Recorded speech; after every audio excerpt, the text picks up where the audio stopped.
할렐루야. 우리 주님의 이름을 찬양합니다. 우리 박수로 하나님께 영광을 돌리시고 찬양합니다. 내 영혼아 주를 송축하라. 아멘. 우리 살아계신 주님을 찬양합니다. 오늘 우리 찬양하신 것처럼 하나님의 열심은 끊이지 않고 하나님의 말씀은 영원토록 우리와 함께 하셔서 그 말씀이 다 언약과 약속이 이루어짐을 믿으시기 바랍니다. 이제 우리가 하루하루 살아나가면서 점점 더워지고 또 해야 될 일들도 많고 또 앞에 놓여진 문제들도 기도할 거리가 이제 많이 쌓여 있잖아요. 우리가 계속해서 주님의 이름을 의지하고 기도하고 있는데 기도하면서 저는 개인적으로 그렇더라고요. 이 당단에서 올라와서 기도하는데 어떻게 이렇게까지 참 고난이 극심하고 고통이 이렇게 계속 끊이지 않을 수가 있을까? 그런 생각이 들 때가 있어요.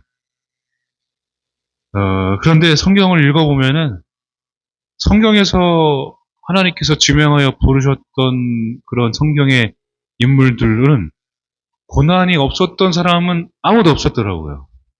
거기서 또 위로를 받고 여러분도 표현은 안 하지만은 저만 고난받는 게 아니고 우리 찬양 있잖아요. 왜 나만 겪는 고난이냐고. 그런데 나만 겪는 게 아니라 다 고난을 말로 표현은 안 해도 다 겪고 있는 것을 알게 되니까 그래.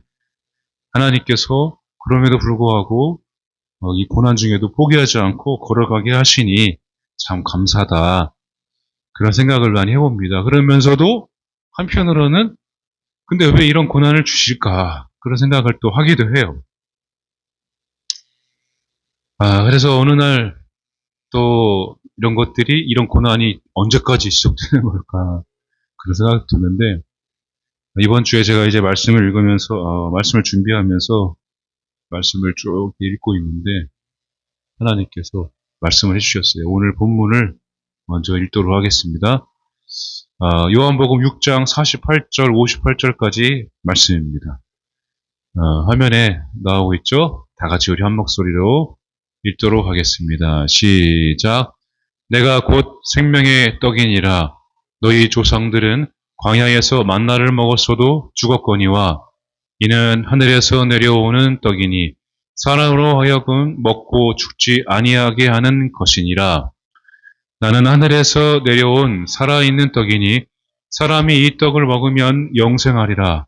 내가 줄 떡은 곧 세상의 생명을 위한 내 살이니라 하시니라. 그러므로 유대인들이 서로 다투어 이르되 이 사람이 어찌 능히 자기 살을 우리에게 주어 먹게 하겠느냐.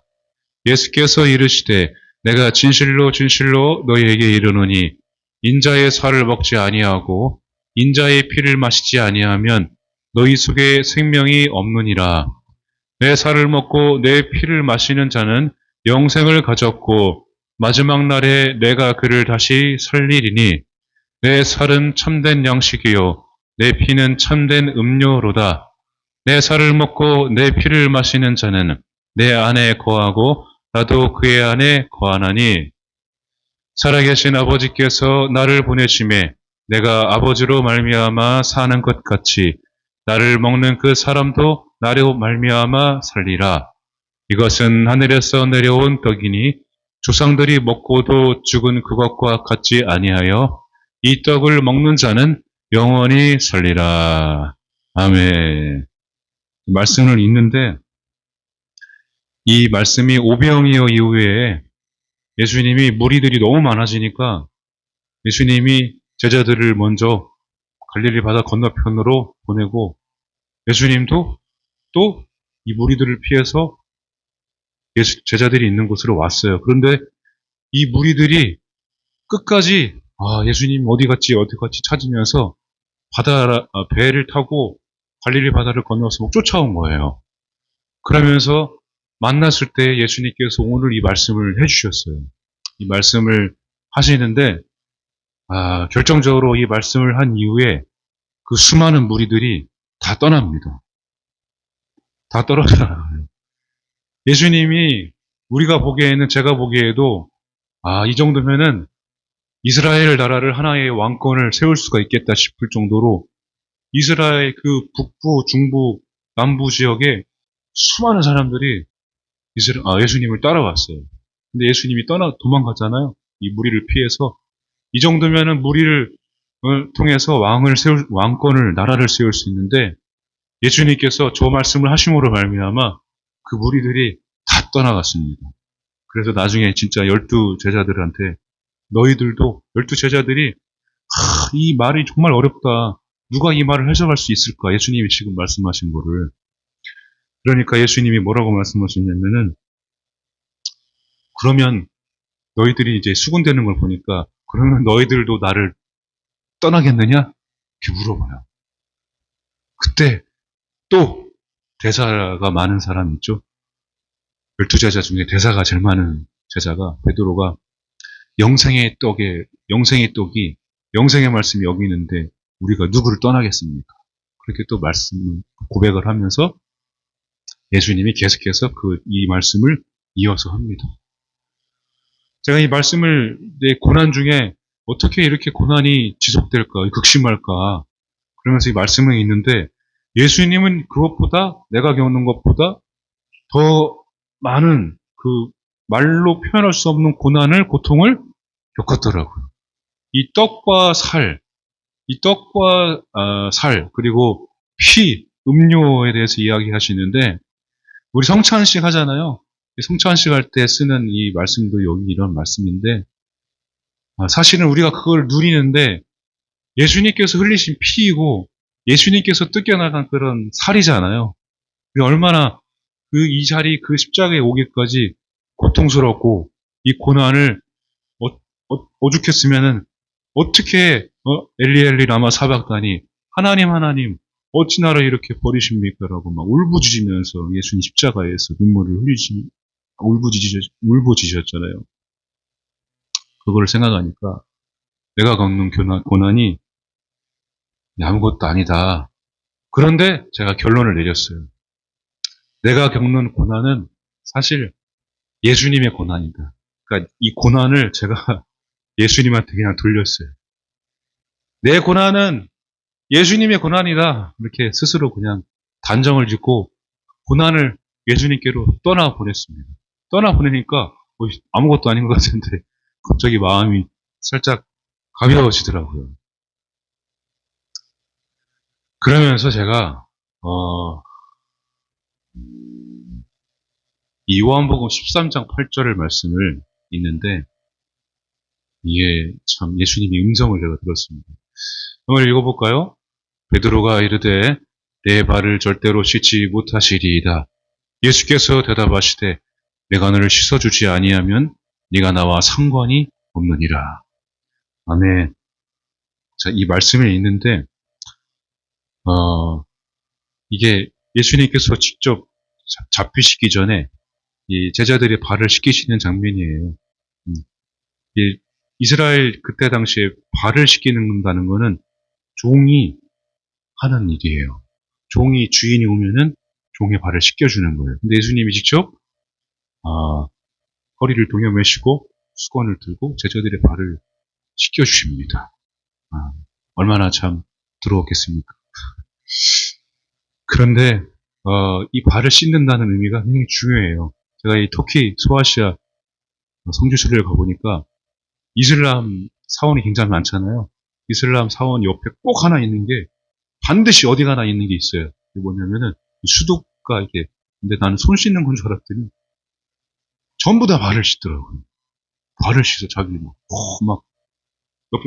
옆에서 보니까 막 꾸정물이 막 장난 아니야. 우와 어떻게 발을 씻고 기도하러 들어가요.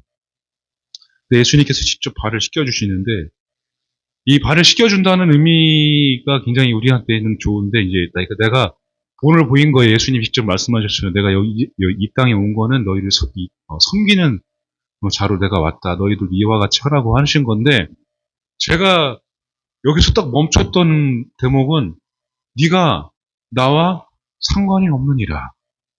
네가 나와 상관이 없느니라. 그 말씀에서 제가 딱 멈춘 거예요. 네가 나와 상관이 없느니라. 그런데 이 상관이라는 말이 제 마음에 확 오는데 제가 이제 찾아보니까 이 헬라어로 메로스라는 단어였는데 이 상관이 몫이에요. 목. 일부, 일부분, 부분, 목, 자리. 그러니까 예수님께서 제가 이 말씀을 딱 읽는데 우리들에게 예수님께서 살을 떼어주시고 너희 먹으라고 그러고 피도 흘리신 거를 너희들이 먹으라고 그러고 오늘도 발을 직접 오셔가지고 씻겨주시는데 이거를 하지 않으면 너희들이 이걸 예수님을 먹지 않으면 내가 너희들의 것들을 내가 이렇게 씻겨주지 않으면 너희는 나와 상관이 없다는 거예요.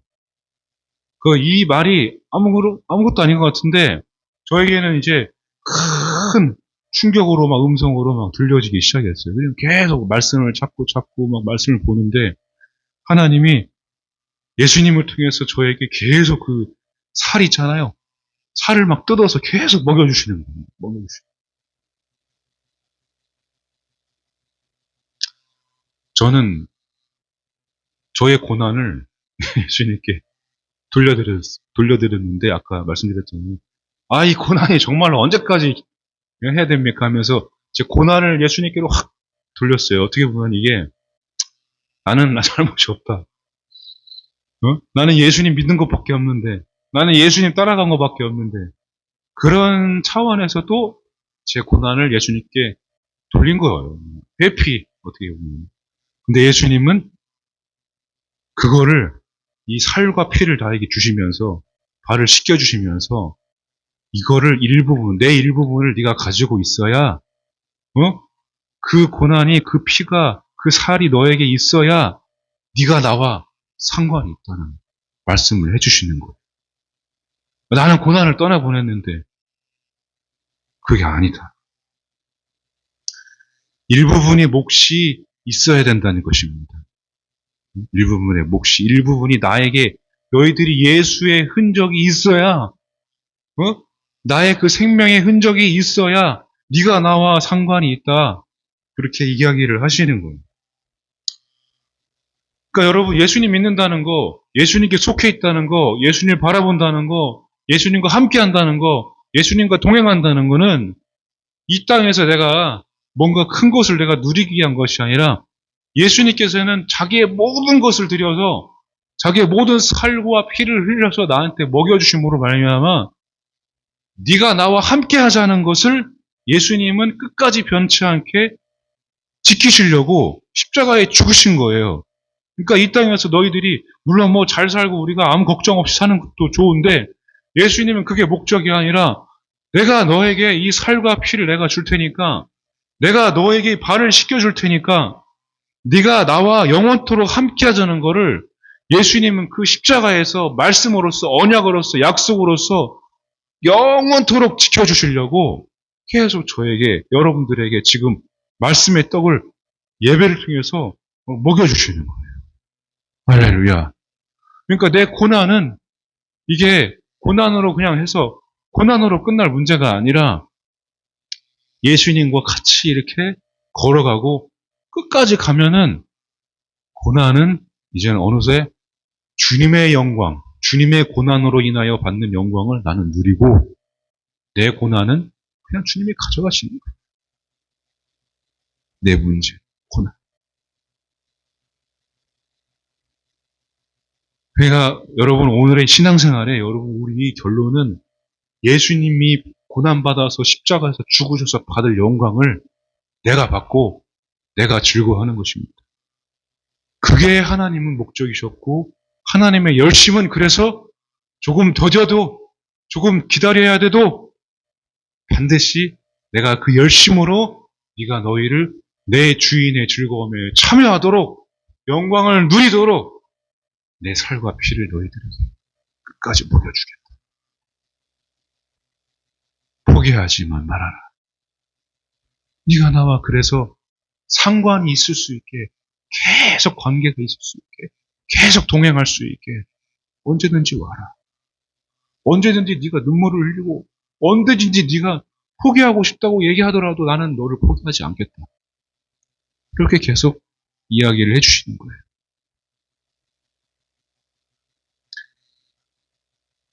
베드로전서 4장 13절입니다. 시작. 오히려 너희가 그리스도의 고난에 참여하는 것으로 즐거워하라. 이는 그의 영광을 나타내실 때에 너희로 즐거워하고 기뻐하게 하려 함이라. 아멘. 예수님은 십자가에 돌아가시고 부활하셨다가 승천하셨잖아요. 예수님이 누린 게 뭐가 있어요? 예수님이 영광을 누린 게 뭐가 있어요? 사실 믿는 우리들이 영광을 누리고 즐거워하고 이렇게 모였을 때 그냥 얼굴만 봐도 기쁘고 모였을 때 예배 드리는 게 기쁘고 서로 부부가 아무것도 아닌데 그냥 그 소소한 일상의 행복 속에서 아무것도 아닌 거를 아무것도 아닌 일들을 하면서 그냥 웃고 있는 내 자신을 보고 그러면서 이게 바로 내가 아니라 하나님의 십자가의 죽음으로 말미암아 내가 그 주인의 즐거움에 참여하고 기뻐하면서 나중에는 결국 부부가 가정이 하나님의 나라를 위해서 귀하게 쓰임받게 되는 영광을 누리게 되는 것입니다. 여러분 그거를 우리가 누리도록 주님께서 인도하셨습니다. 십자가에 죽으시기 전에 오늘 이 본문의 말씀을 하시고 무리들을 다 떠나 보내시고 예수님께서 오늘 말씀하셨던 이 부분 요한복음 6장 51절 나는 하늘에서 내려온 살아있는 떡이라 사람이 이 떡을 먹으면 영생하리라. 이 떡은 뭡니까? 그래서 생명? 바로 이 말씀입니다. 말씀인데 이 말씀이 사실은 그냥 들으면은 그냥 읽으면은 모르잖아요. 여러분도 제가 말씀을 안 했으면은 이 떡은 도대체 오병이어 때 먹었던 그 12광주리에 남아있던 떡인가? 그럴 생각을 할 수도 있어요. 유대인들은 실제로 그 조금 남아있는 수많은 무리들은 실제로 그 떡을 먹으려고 예수님을 찾아온 거예요. 신기하잖아요. 바구니에 제자들에게 딱 나눠주고 예수님이 축사하시고 떡을 줬는데 물고기를 줬는데 계속 나오는 거예요. 그때 당시에 너무 핍박 속에서 어렵게 사니까 제가 이스라엘도 가보니까 그 빵이 있잖아요. 빵 사실 맛이 없어. 먹어보니까 별로 맛이 없는데 그 빵을 먹으면서 살더라고요. 그 빵, 사실 일상생활의 빵인데 사실은 언제까지 제가 고백했던 것처럼 이런 고난 속에서 핍박 속에서 살아야 됩니까? 라고 해서 예수님을 찾아온 무리들이에요. 이 생명의 떡 얘기하니까 고병이어를 경험하니까 근데 이 떡이 내 살이라고 그러니까 다 도망간 거죠. 어떻게 그런 말을 할 수가 있니? 여러분 이 예수님의 생명 내 살은 참된 양식이요 내 피는 참된 음료로다 이렇게 말씀하셨잖아요. 이 말씀을 먹어야 실제로 여러분들이 구원과 생명을 얻습니다. 근데 이 사도 요한이 요한복음을 썼는데 말을 참 이게 진짜로 어떻게 보면 처참한 처형의 이런 현장에서 일어났던 살과 피잖아요. 근데 이 요한이 내 살은 참된 양식이요 내 피는 참된 음료로다 이렇게 표현을 했어요. 예수님께서 말씀을 하시는데 아니 예수님이 이렇게 극심한 고통 중에서 당할 것을 미리 말씀하셨는데 어떻게 그 빵을 그 살을 먹을 양식이라고 음료수라고 누가 그렇게 이야기할 수 있습니까? 그러니까 여러분 이 말씀을 밥 먹듯이 먹으라고 그 말씀을 주님의 그 생명의 말씀을 여러분 음료수 지금 저기 있네.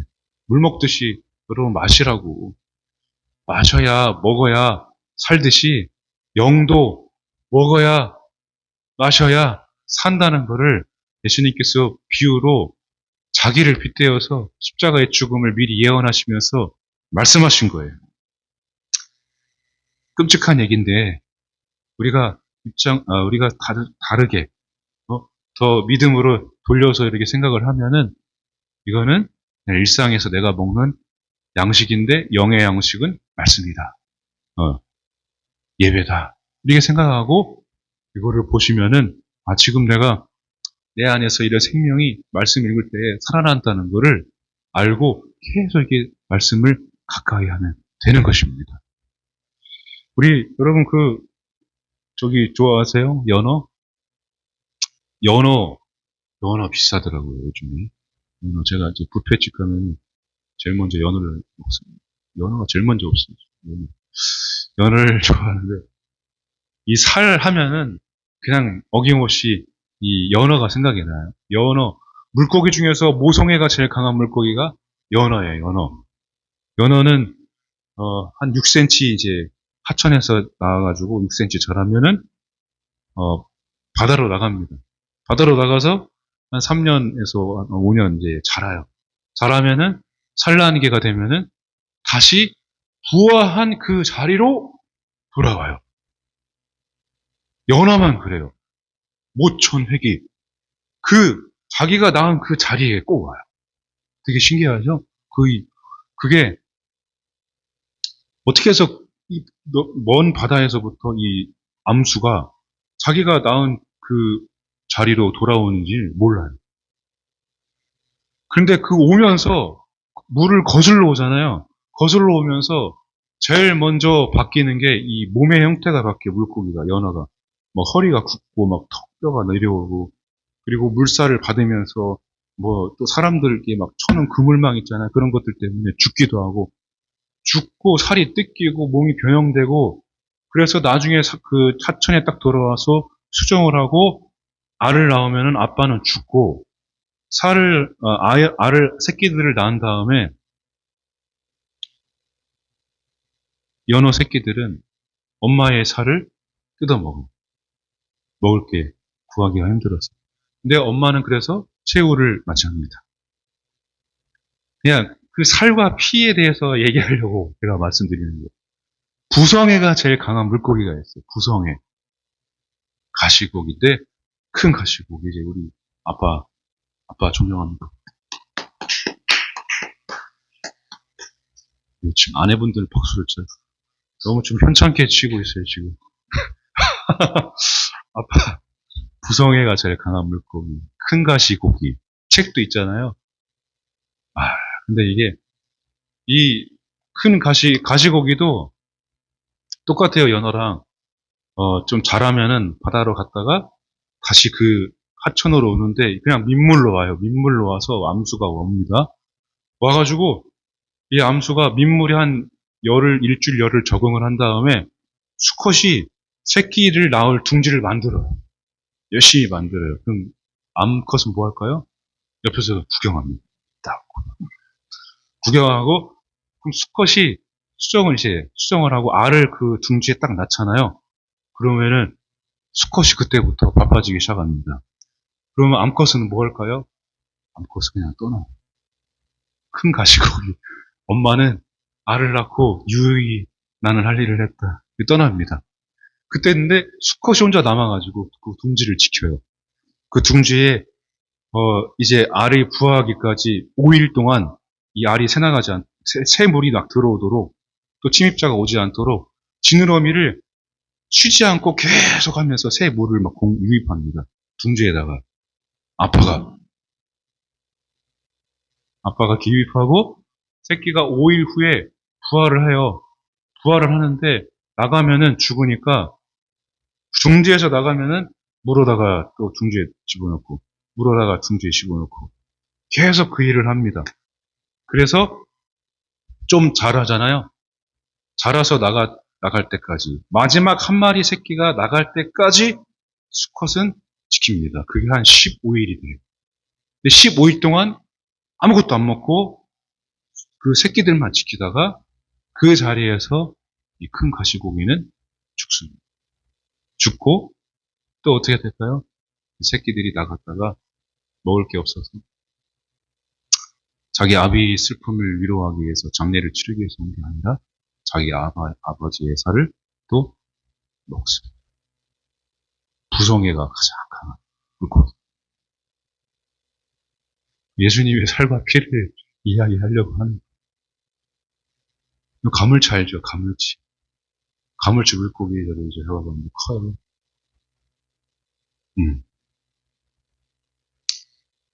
고아서 먹으면 굉장히 좋아요. 갑자기.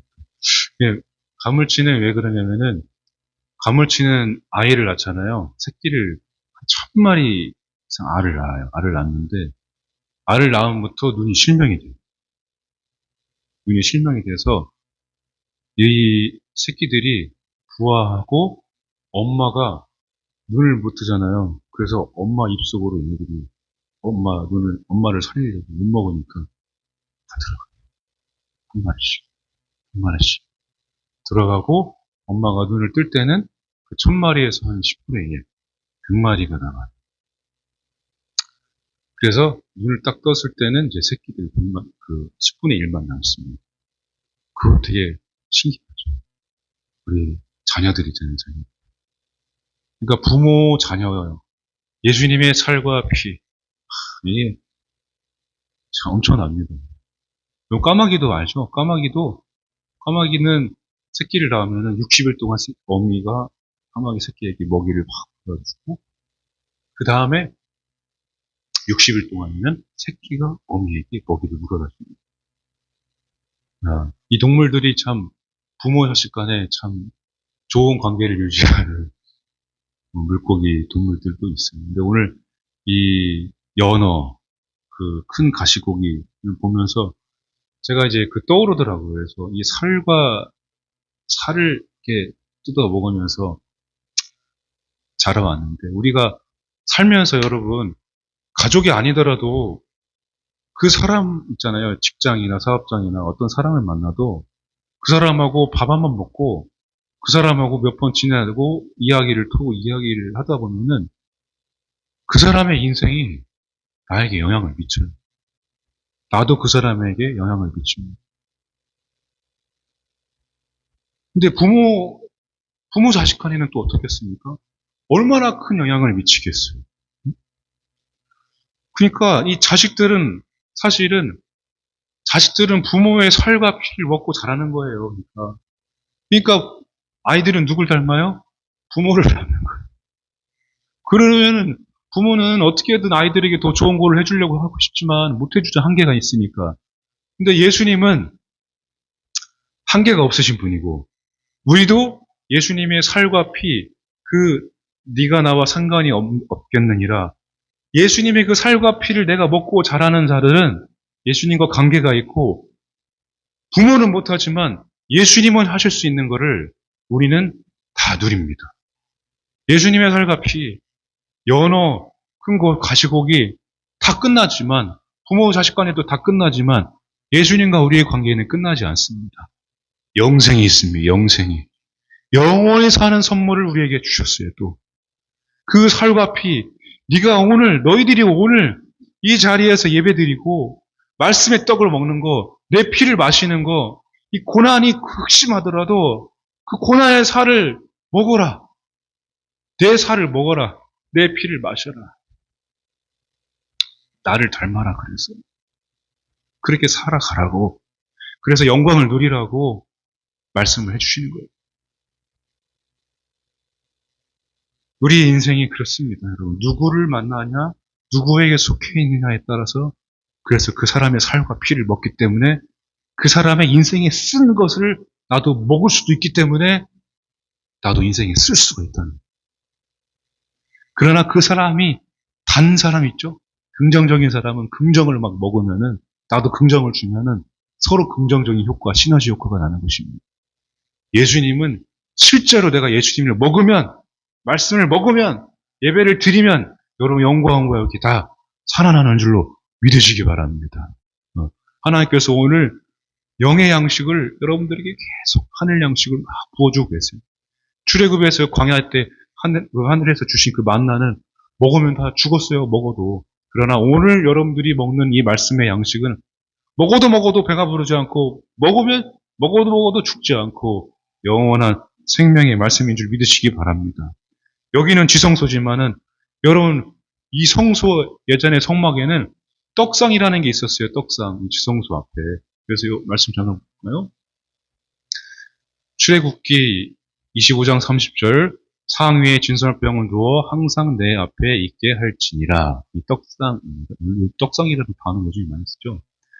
레위기 24장 8절, 안식일마다 이 떡을 여호와 앞에 항상 진설할지니 이는 이스라엘 자손을 위한 것이요 영원한 언약이니라. 이 떡은 아론과 그의 자손에게 돌리고 그들은 그것을 거룩한 곳에서 먹을지니 이는 여호와의 화제 중 그에게 돌리는 것으로서 지극히 거룩합니다. 이는 영원한 규례니라. 이 떡상에는 금으로 입힌 나무 떡상인데 여기에 아까 빵 있죠? 그 곡식으로 만든 빵을 12덩이를 두 줄로 이렇게 진열해 놓은 거예요. 12덩이의 의미는 12지파를 얘기해요. 하나님 이 지성소 앞에 이 떡상을 진열해 놓는다는 얘기는 하나님의 말씀을 또 양식을 내가 끊임없이 너희들에게 주겠다라는 그런 약속의 말씀입니다. 성막에 이 떡상이 있어요. 그래서 예수님이 나는 떡이다. 하늘에서 내려온 참 떡이다. 영생이다. 그렇게 말씀하시잖아요. 구약시대에도 그 모든 것들이 이미 다 예언이 되어 있습니다. 여기 예수님도 그래서 말씀하셨어요. 누가복음 22장 28절, 30절 너희는 나의 모든 시험 중에 항상 나와 함께한 자들인즉 내 아버지께서 나라를 내게 맡기신 것 같이 나도 너에게 맡겨 너희로 내 나라에 있어 내 상에서 먹고 마시며 또는 보좌에 앉아 이스라엘 12지파를 다스리게 하려 하노라. 제자들이 누가 큰 사람입니까? 싸우니까 예수님이 이 말씀하셨어요. 유다가 나를 팔 거다. 그 다음에 말씀하셨는데 너희들이 고난 나도 같이 했다. 너희들이 받는 이 시험 나도 받는다. 그러나 내가 주님의 그 나라에서 너희들이 내 떡을 먹을 수 있도록 내가 너희들에게 상을 차려주겠다. 떡상을. 여러분 여기 상을 다 차려준 거예요. 여러분들에게 말씀의 상을. 제가 열심히 재료를 막 집어넣어서 막 여러분 말씀을 먹이려고 이 떡을 먹이려고 반죽하고 그렇게 해서 끓여서 다시 끓여가지고 자 가져온 거예요. 말씀의 떡을. 여러분들은 어떻게 해요? 먹기만 하면 되는 거예요. 근데 이거를 저도 하지만 하나님께서 영원토록 너희들에게 해주겠다. 12지파를 그것도 다스리게 해주겠다. 제자들에게 말씀하셨어요. 우리들에게도 말씀해 주시는 거예요. 너희들이 여기 영의 떡을 먹어라. 말씀의 떡을 먹어라. 말씀을 읽어라.